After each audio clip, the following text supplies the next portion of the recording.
Salut à tous et bienvenue sur l'amour du maillot pour le troisième et dernier épisode de mon périple en Grèce. Donc après le Pana, après l'AEK, évidemment vient l'Olympiakos qui est ces dernières années le club le plus prestigieux d'Athènes, vraiment de Grèce même, qui est le représentant de la Grèce à l'échelon européen et qui est forcément à part en fait dans le paysage footballistique grec. C'est le club qui est le plus titré de l'histoire du championnat de Grèce, club qui est à l'origine le club populaire d'Athènes, voilà, le club qui représente la classe ouvrière, le club du port, du Pirée très précisément, et qui ces dernières années en fait passe un peu plus pour le club riche, un petit peu à l'image de la rivalité City-United. À la base, City est le club des pauvres et United est le club des riches. Et puis, avec l'arrivée de nouveaux investisseurs, ça s'est un petit peu, entre guillemets, inversé. Mais là, c'est pareil, en fait. Le Pana est devenu un petit peu le club du peuple et l'Olympiakos, de par le fait que leur propriétaire soit un riche mania, forcément, l'image un petit peu du club et a changé, quoi. En plus, ils ont un stade qui est très beau comparé à celui du Pana. Et donc voilà, j'ai terminé donc mon périple, ma première journée et ma dernière journée par la boutique de l'Olympiakos. Alors la boutique de l'Olympiakos se situe, comme je vous le disais, dans le marché en fait opus de Monastiraki. Vous avez aussi une grande boutique au stade, mais elle était loin. Le Pirée, c'est un petit peu excentré, donc c'était pas possible pour moi d'y aller. J'aurais bien aimé y aller. Les petites boutiques de centre-ville ont moins de choix, hein. Preuve en est, c'est la boutique du Panathinaikos dont je vous ai parlé dans le premier épisode. J'ai oublié de vous dire, mais la boutique du centre-ville, il n'y a rien, quasiment rien en fait. Ils n'ont même pas le maillot domicile, que ce soit en version skin fit ou regular fit ou peu importe. Ils n'ont pas le maillot domicile, ils n'avaient pas le maillot extérieur, ils n'avaient qu'un maillot third. Et après, ils ont plein de t-shirts, mais sinon vraiment, ils avaient très peu de produits Kappa, quoi, siglés Pana. Donc c'était un petit peu pourri. La boutique de l'Olympiakos, bien que petite, est quand même assez fournie. Et donc je vais vous montrer, voilà, en allant à Athènes, j'avais déjà pour but de ramener un maillot très précis. Voilà, le maillot de l'Olympiakos, des trois maillots, c'est celui que je trouve le moins beau, du moins le plus simple. Il n'est pas moche, mais il est très simple. Et je trouvais celui de l'an dernier plus joli. Alors c'est un template Adidas. Voilà, quand on est équipé par Nike ou par Adidas et qu'on n'est pas un grand club, on l'a vu avec l'AEK, on a le droit des templates. Celui-là n'est pas très original, comme va le prouver l'étiquette que je vais vous montrer. Pas très original comme maillot. Par contre, pour moi, il était indispensable de repartir d'Athènes avec ce maillot. Je vais vous expliquer. Donc vous le voyez, maillot assez simple, conception Adidas My Team. Donc voilà, tous les ans vous faites votre maillot et la preuve en est, c'est que sur l'étiquette en fait il n'y a même pas de référence du club en fait du Panathinaikos, c'est le nom du modèle chez Adidas, voilà, Milik 22 Jersey, tout simplement. Donc j'avais déjà vu ça sur le maillot de l'Algérie de la Coupe d'Afrique des Nations 2019, la version avec une étoile en fait, il n'y a pas de référence à l'Algérie. Et donc justement on parle de Maghreb, ça tombe très très bien, on va aller plutôt au Maroc puisque en tant que supporter du Stade Malherbe, c'était pour moi impossible de repartir d'Athènes sans un maillot floqué Youssef El Arabi. Voilà, pour moi c'était inconcevable. En fait, j'avais pas prévu de faire floquer le maillot de l'AEK et j'avais pas prévu non plus de faire floquer le maillot du Pana. Ça, c'est le premier flocage que j'ai fait en fait de la journée.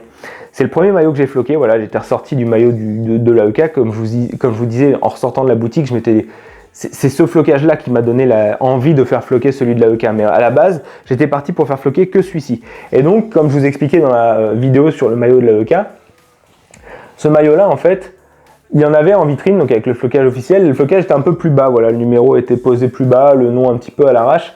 Et je leur ai dit, est-ce que vous avez moyen de le faire comme sur les joueurs? Et donc de là, elle a posé le maillot, elle m'a dit, ok, donc vous voulez le nom ici, le machin ici. Ce qui est très rigolo, en fait, c'est que à la fois la boutique de l'AEK et la boutique de l'Olympiakos, et même la boutique du centre-ville du Panathinaikos, c'est des vieilles dames, en fait, qui étaient là. Alors, il y avait aussi, ils avaient aussi des collègues, hein. Il y avait un monsieur qui était là à l'AEK, il y avait un monsieur aussi à la boutique de l'Olympiakos. Mais c'était des vieilles dames qui tenaient ça. On sentait vraiment que c'était des supportrices de très très longue date. Donc ça, c'est quelque chose que j'adore, les touches comme ça. Et donc la vieille dame, elle me fait ok, je vais vous floquer le maillot. Alors en anglais, il parle mieux français qu'anglais d'ailleurs dans les commerces en Grèce. C'est assez marrant. Il préfère parler en français naturellement quand il voit que vous êtes français. Donc c'est assez agréable, voilà. Et donc elle est montée et en un quart d'heure, elle est redescendue avec le flocage. Alors j'ai demandé, vous n'avez pas les alphabets grecs? Et en fait en Grèce, c'est pas comme en Ukraine ou en Russie. En Ukraine et en Russie, vous avez les alphabets cyrilliques pour les matchs de championnat local, puis sur la scène européenne, ils jouent avec l'alphabet latin. Tandis qu'en Grèce, c'est les joueurs grecs ou les joueurs étrangers qui en font la demande qui ont l'alphabet grec, sinon de facto ils ont l'alphabet latin, donc forcément et l'Arabie. Malgré toutes ces années à l'Olympiakos, le monsieur m'expliquait, il est presque grec, mais il veut son maillot avec l'alphabet latin. Donc voilà, très content d'avoir le maillot du Youssef El Arabi. Magnifique. Et donc contrairement au maillot du Pana et au maillot de l'AEK, qui eux ont des sponsors en fait en bas du maillot, là celui-ci est vraiment porté dans cette config là en fait. Le maillot est vraiment très très simple, le maillot des joueurs. Il y a le badge, le patch du championnat ou de la compétition européenne, puisqu'il joue l'Europa League, l'Olympiakos. Ça, par contre, les badges, vous ne pouvez pas les avoir. En France, on peut avoir le badge Ligue 1, mais le badge du championnat, ils ne les vendent pas en boutique.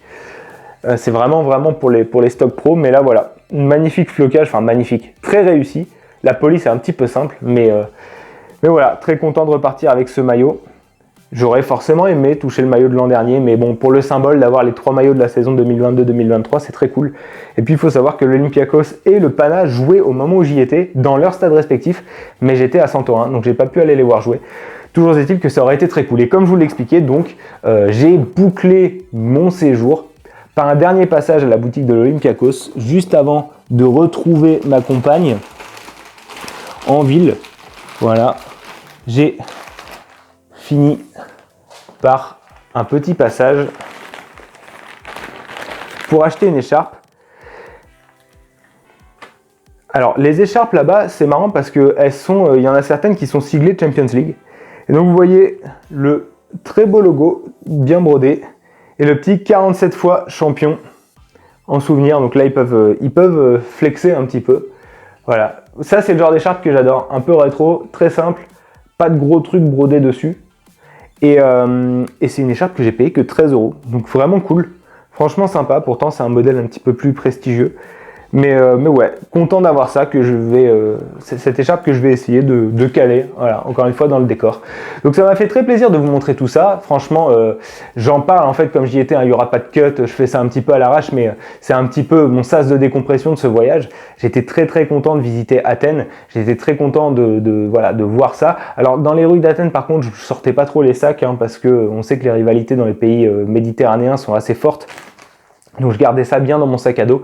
Mais en tout cas, ouais, je suis très content d'avoir pu visiter ces trucs-là, d'avoir parlé un petit peu de foot avec les gens des boutiques. C'était vachement sympa. J'ai pas pu voir les stades de l'AEK et de l'Olympiakos parce qu'ils étaient loin d'Athènes malheureusement. Ça aurait été cool, mais bon, c'est comme ça. En tout cas, voilà, moi ça m'a fait très plaisir de vous montrer ces maillots. J'espère que ça vous a plu. Dites-moi en commentaire lequel de ces 3 maillots vous avez préféré. En attendant, abonnez-vous à la chaîne, c'est super important pour la faire grandir. Mettez le petit pouce bleu à la vidéo, si ça vous a plu. La petite cloche pour être notifié de l'apparition des prochaines vidéos. Et nous, on se retrouve très très vite pour parler de maillot. Ciao!